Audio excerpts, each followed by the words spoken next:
So in college, I was a government major, which means I had to write a lot of papers. Now, when a normal student writes a paper, they might spread the work out a little like this.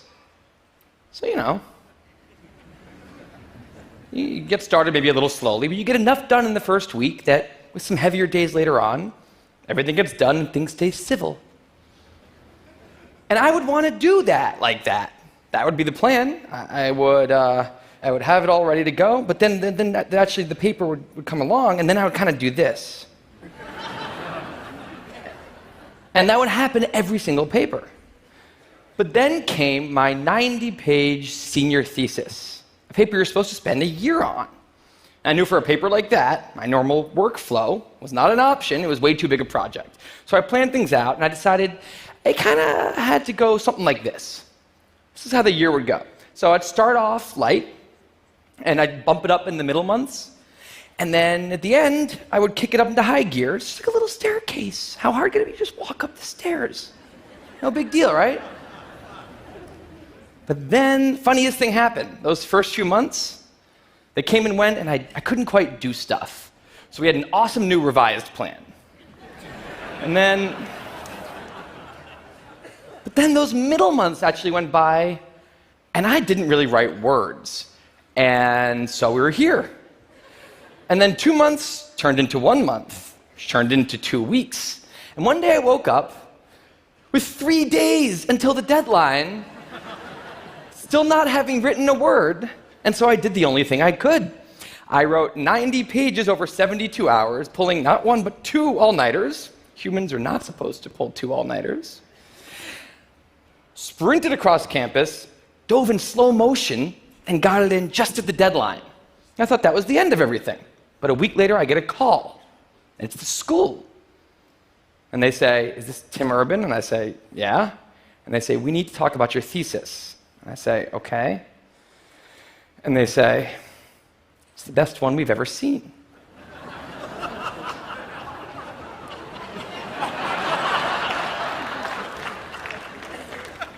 That did not happen. It was a very, very bad thesis. I just wanted to enjoy that one moment when all of you thought, "This guy is amazing." No, it was very, very bad. Anyway, today I'm a writer, blogger guy. I write the blog Wait, But Why? And a couple of years ago, I decided to write about procrastination.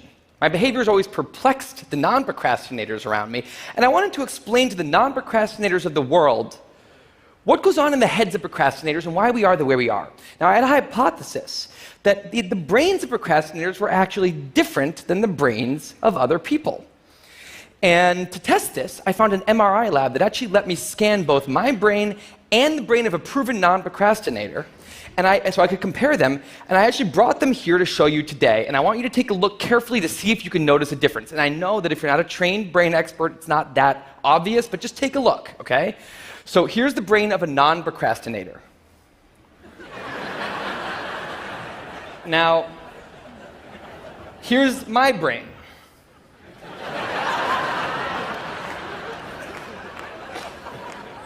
There is a difference. Both brains have a rational decision maker in them, but the procrastinator's brain also has an instant gratification monkey. Now, what does this mean for the procrastinator? Well, it means everything's fine until this happens.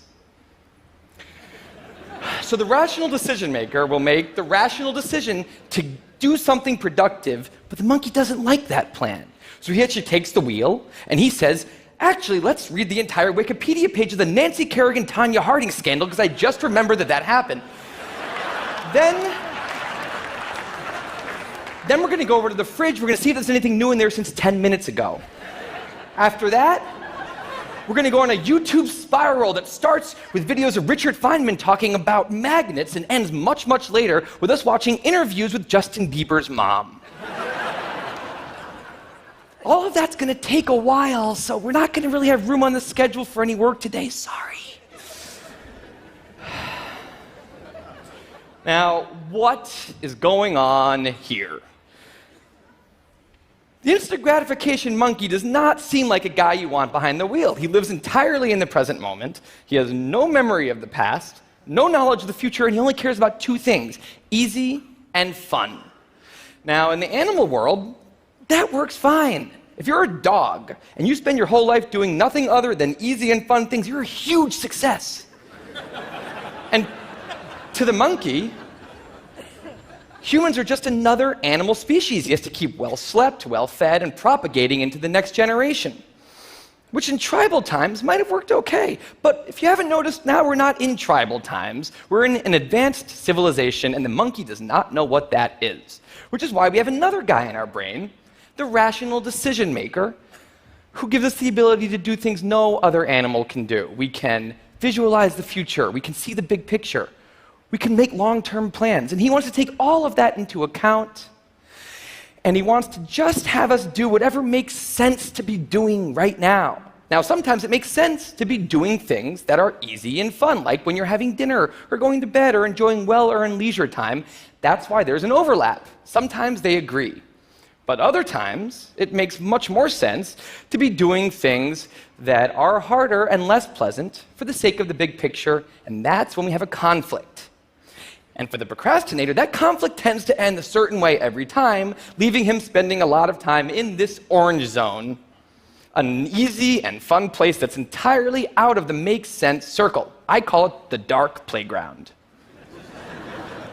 Now, the dark playground is a place that all of you procrastinators out there know very well. It's where leisure activities happen at times when leisure activities are not supposed to be happening.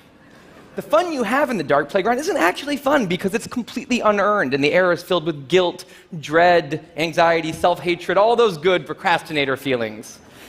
And the question is, in this situation, with the monkey behind the wheel, how does the procrastinator ever get himself over here to this blue zone? A less pleasant place, but where really important things happen. Well, turns out that the procrastinator has a guardian angel, someone who's always looking down on him and watching over him in his darkest moments, someone called the panic monster.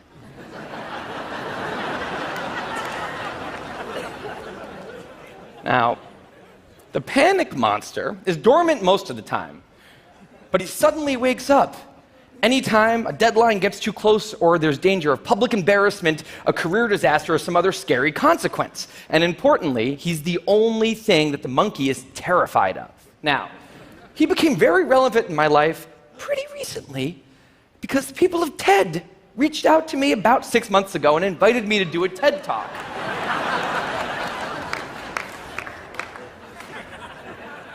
Now, of course, I said yes. It's always been a dream of mine to have done a TED Talk in the past.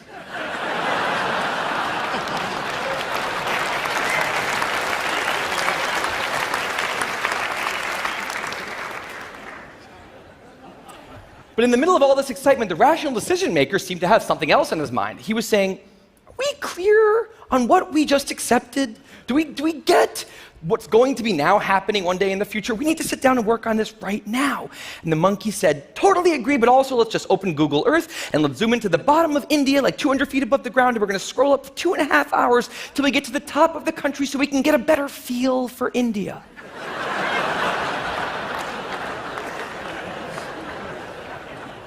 So that's what we did that day.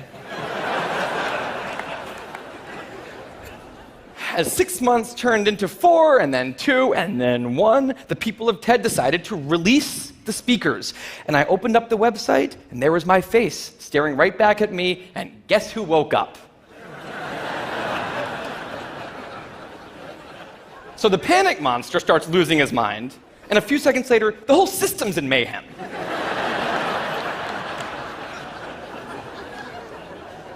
And the monkey, who, remember, he's terrified of the panic monster, boom, he's up the tree. And finally, the rational decision maker can take the wheel and I can start working on the talk. Now, the panic monster explains all kinds of pretty insane procrastinated behavior, like how someone like me could spend 2 weeks unable to start the opening sentence of a paper and then miraculously find the unbelievable work ethic to stay up all night and write 8 pages. And this entire situation with the 3 characters, this is the procrastinator's system. It's not pretty, but in the end, it works. And this is what I decided to write about on the blog just a couple years ago. Now, when I did, I was amazed by the response. Literally thousands of emails came in from all different kinds of people, from all over the world, doing all different kinds of things. These were people who were nurses and bankers and painters and engineers and lots of PhD students. And they were all writing saying the same thing. I have this problem too. But what struck me was the contrast between the light tone of the post and the heaviness of these emails. These people were writing with intense frustration about what procrastination had done to their lives, about what this monkey had done to them. And I thought about this, and I said, well, if the procrastinator system works, then what's going on? Why are all these people in such a dark place? Well, it turns out that there's two kinds of procrastination. Everything I've talked about today, the examples I've given, they all have deadlines. And when there's deadlines, the effects of procrastination are contained to the short term because the panic monster gets involved. But there's a second kind of procrastination that happens in situations when there is no deadline. So if you want to have a career where you want to be a self-starter, something in the arts, something entrepreneurial, there's no deadlines on those things at first because nothing's happening at first, not until you've gone out and done the hard work to get some momentum, to get things going. There's also all kinds of important things outside of your career that don't involve any deadlines, like seeing your family or exercising and taking care of your health, working on your relationship, or getting out of a relationship that isn't working. Now, if the procrastinator's only mechanism of doing these hard things is the panic monster, that's a problem because in all of these non-deadline situations, the panic monster doesn't show up. He has nothing to wake up for. So the effects of procrastination, they're not contained. They just extend outward forever. And it's this long-term kind of procrastination that's much less visible and much less talked about than the funnier, short-term, deadline-based kind. It's usually suffered quietly and privately, and it can be the source of a huge amount of long-term unhappiness and regrets. And I thought, that's why these people are emailing, and that's why they're in such a bad place. It's not that they're cramming for some project. It's that long-term procrastination has made them feel like a spectator at times in their own lives. The frustration was not that they couldn't achieve their dreams, it's that they weren't even able to start chasing them. So I read these emails and I had a little bit of an epiphany that I don't think non-procrastinators exist. That's right, I think all of you are procrastinators. Now, you might not all be a mess, like some of us, and some of you may have a healthy relationship with deadlines. But remember, the monkey's sneakiest trick is when the deadlines aren't there. Now, I want to show you one last thing. I call this a life calendar. That's one box for every week of a 90-year life. That's not that many boxes, especially since we've already used a bunch of those. So I think we need to all take a long, hard look at that calendar. And we need to think about what we're really procrastinating on, because everyone is procrastinating on something in life. We need to stay aware of the instant gratification monkey. That's a job for all of us. And because there's not that many boxes on there, it's a job that should probably start today. Well, maybe not today, but sometime soon. Thank you.